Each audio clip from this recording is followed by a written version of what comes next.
What's the fucking tea? You already motherfucker. Somebody called for the queen? That's what the fuck. Oh. Yeah. Ooh. I love it. Okay. What's the tea, Nikki? What's the tea, girl? Nothing. So I saw you. What you was doing? Arguing with Rolling Ray? Yeah, I was doing a versus with Rolling Ray because he wanted to do a versus. Because, you know, the queen is so busy to do a versus, I had to do it for her. Because when the queen is so busy, I had to do the verses. So, you know, we just had to let them know your legacy, go into a little couple freestyle things. Speaking of freestyle, when we get... Well, I don't know. Should I don't know. I do want to. I might have a couple bars for girls like girls want girls. Okay. That was needed. I might have a verse on that. For that. I'm sorry. You don't want to get on the Drake album, right? But you know, yeah. So, but in terms of some hard hitting ting.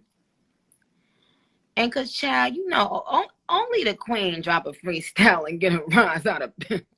But it's that time. Preheat that oven up. Preheat that oven up. You right. You all the way motherfucking 1000% right. And you already know. You already know. But the thing is, right? Right.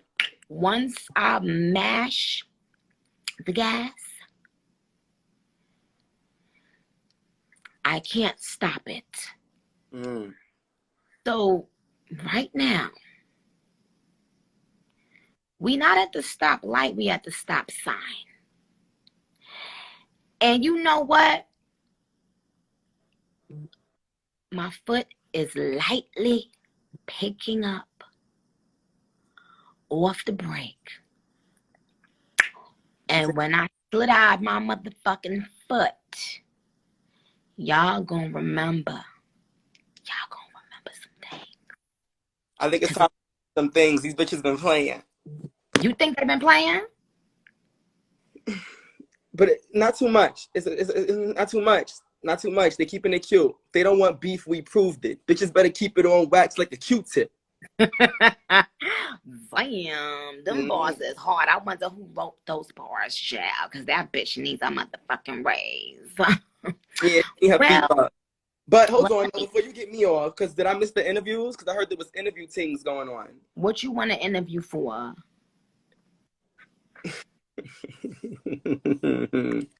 So I see my filter come off for a second. What you because you don't even need no filter. What job you want? I really would like to do some styling or personal shopping for you. What are you in New York right now? No, I'm in LA. I live in LA. I thought you was a New Yorker. Yeah, but then I moved to LA. Why the fuck you did that? Oh, well, you know what? But if I would have known you moved to LA before I left LA, I would have hollered at you. Well, I could fly you out. I could fly you out if you want to come back out and holler at you. I think I deserve. You deserve Mama D. I mean, but I also won a studio session in 2018, but that's another time for another day.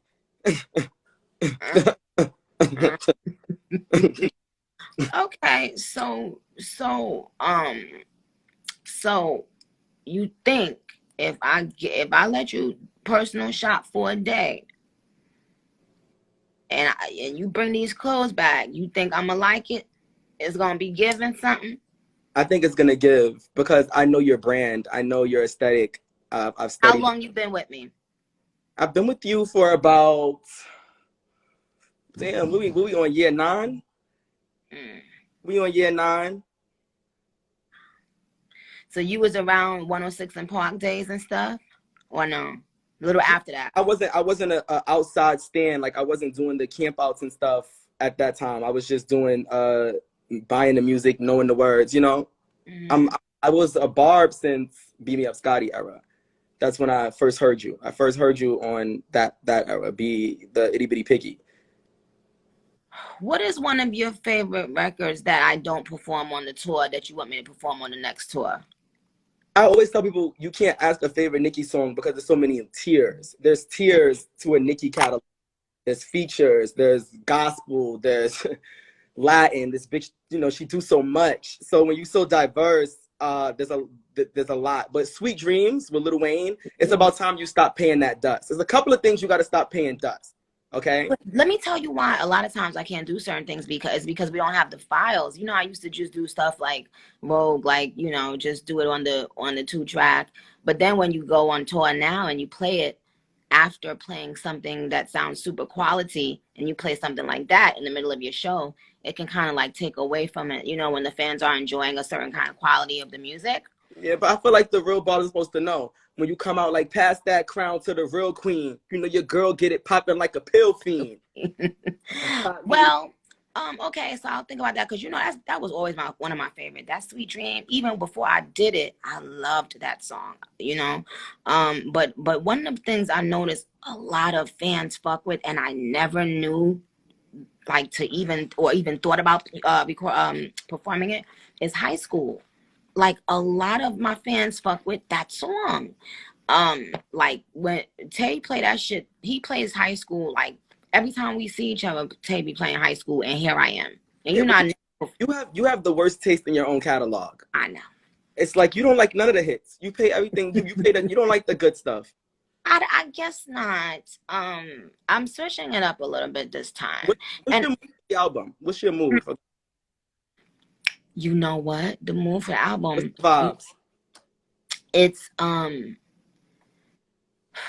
well, I mean, you guys heard the new records on Beam Me Up Scotty that I put, right? But yeah. then there's some sounds that I used to play with before that I had stopped playing with. And I just did a song that I can't say much about it, but I was like, oh shit, you know, I heard it and I said, what made me ever stop doing these kinds of songs? You know what I'm saying? And so I think that my fans are going to be happy with how this album feels so full circle. Mm. That's how this album feels. Mm. Yeah. So we're getting nostalgia, like a Pink Friday 2 type of thing. Just another memory. And that's not an actual, that I know what you're getting at, but that wasn't that. But, and shout out to those women for sending me in vocals because they are fucking top tier vocalists, and I really appreciated them. Shout out to Tamar, Brandy. Seriously, all shit aside, let me ask you a question. How do you continue to thrive in this industry, like, with all the negativity that you get, with all the darts that get thrown at you, like, it's like you're so resilient. How do you keep your resilience and still like you still have so much class and you're still a stand-up woman throughout all of this? Like, how do you maintain that? How do you keep that up?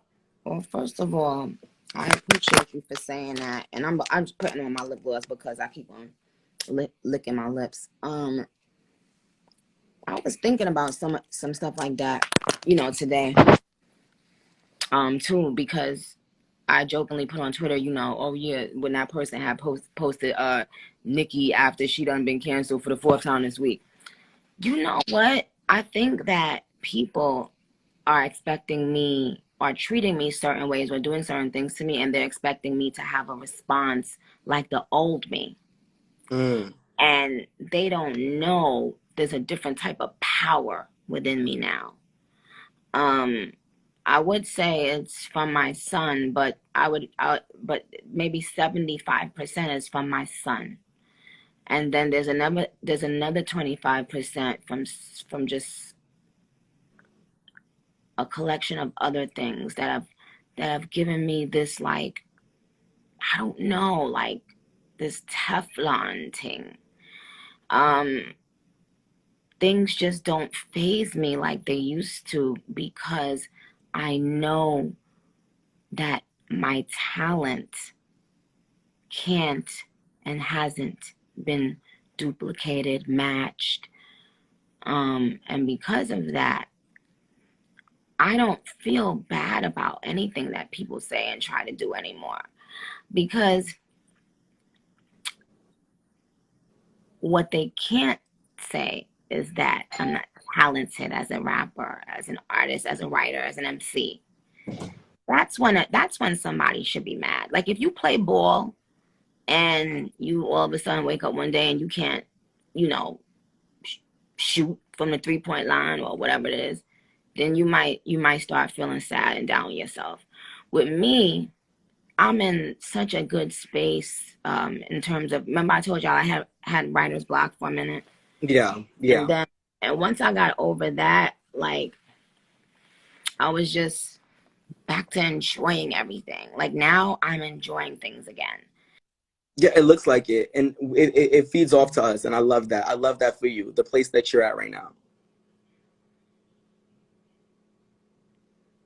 I can't hear you.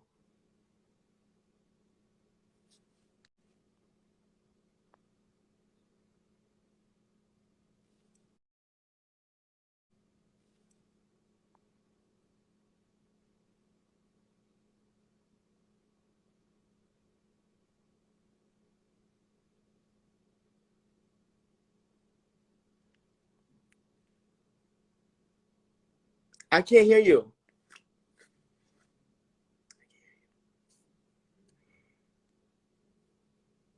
Nobody can hear you. None of us.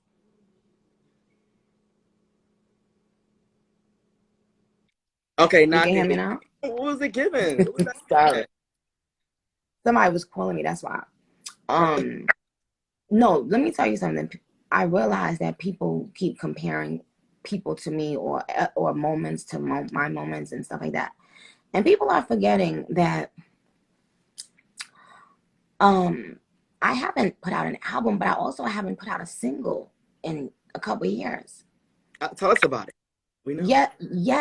Yet. I'm still No, doing these. you haven't even kicked off the era fully. You have not given no single with that got radio treatment, no promo tours, no press runs. But how am I always still most listened to, most streamed female rapper? If not the top, then always in the top. How? You know, and once I see stuff like that, I'm like, oh man, you know, trust me. Once this new shit, oh God.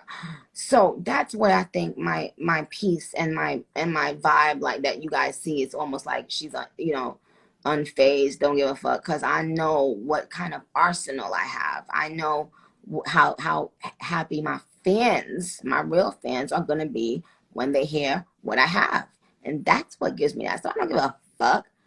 Motherfuckers know they can't cancel me, because if they could, they would have benzed it. That's for. So what bothers people the most about me is that, unlike most people, I don't have that fear that most of the artists have or most entertainers have. You know what I'm saying? Once people can't use a fear against you, then it's like, what are they going to use? You know, they're not in the same room with me. So they have to utilize some sort of fear tactics, which is what the internet is all the time.